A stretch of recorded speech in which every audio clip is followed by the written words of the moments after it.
Let's move away from Nigeria now, where Liberia's closest election in 2 decades is heading to a runoff.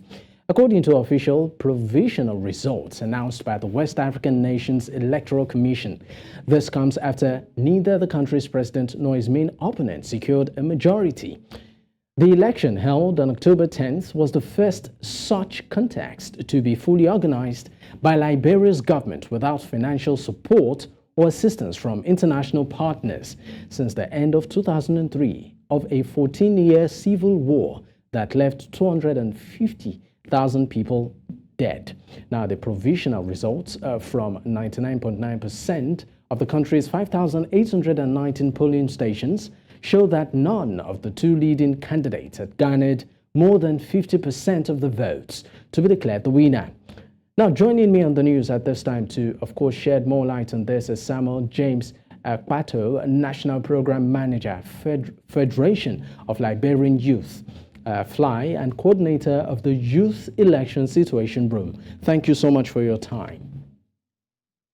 Thank you and good evening to everyone.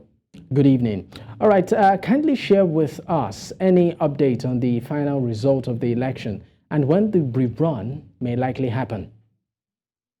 So the final elections results will be announced on the 25th of October, in line with the Elections Commission's calendar. As you are aware, 99.99% of the results are in. We've been expecting and waiting for a runoff elections, not a runoff, but a rerun that took place in two polling precincts in Nimba counties, one of the populous counties in Liberia. So that rerun took place on Friday of the just ended week.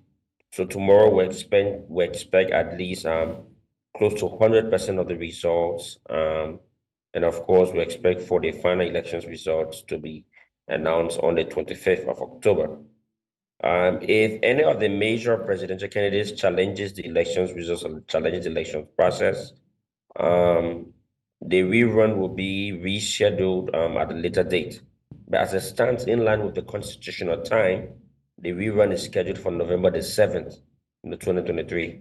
So that is the prescribed date in line with the timelines in elections when the runoff is supposed to take place. And it will be taking place between the governing ruling coalition for democratic change and the major opposition Unity Party. All right, now let's talk about the importance of this process. How important is it for the National Elections Commission to ensure transparency and accuracy in declaring the results of the election, especially when the margin between the two leading candidates, is so close? Well, I think in line with what our legal process is like, if any candidate feels like the closeness of the results is questionable, they can request for a rerun based on the margin. But for what we've seen so far, the other candidates are already potentially begun mobilizing support and resources for a potential run of elections. We saw over 114,000 invalid votes, which is almost very scary. It accounts for almost close to more than 5% of the total votes cast. We think it is very, very scary. You find it interesting to believe that you had invalid votes that even candidates could not accumulate. You had presidential candidates accumulating 10,000 votes, and you have invalid votes almost 100,000. We think it was very concerning from what we saw, and we think in terms of credibility and transparency, the National Elections Commission has been very, very transparent and credible so far.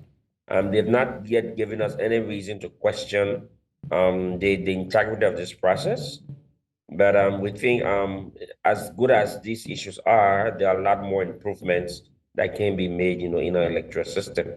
Now, okay. Yeah. Now, what are the people saying about the runoff, and how well are the political parties preparing or gearing up for this? Well, it's going to be a very, very tightly contested runoff, and we see the two major parties reaching out to those who did not, accumulate enough votes, reaching out to other opposition leaders, in order to form, a number of collaborations. One thing we also witnessed during the campaign is that there was a hugely divided opposition, and we think that some of these opposition leaders will struggle to garner support from other opposition leaders.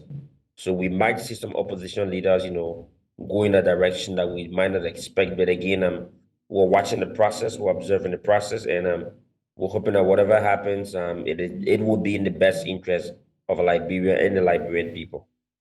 Now, as an observer, what measures would you recommend to enhance voter confidence and participation in the upcoming runoff elections in your country?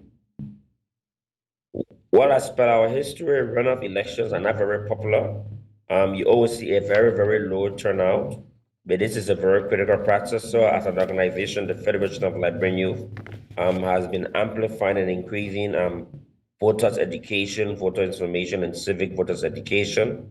We think getting 140,000 invalid votes is scary, and we need to do all we can to ensure that the massive way in which young persons and Liberians turn out to vote during the elections, can be replicated, at the runoff. Because in our history, we've witnessed that runoff are always characterized by low turnout of voters.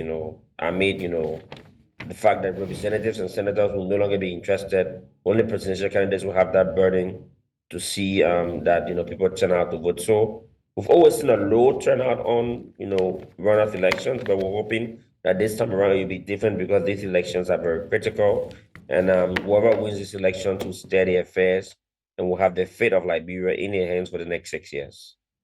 All right, thank you so much for your time, Samuel. Thank you.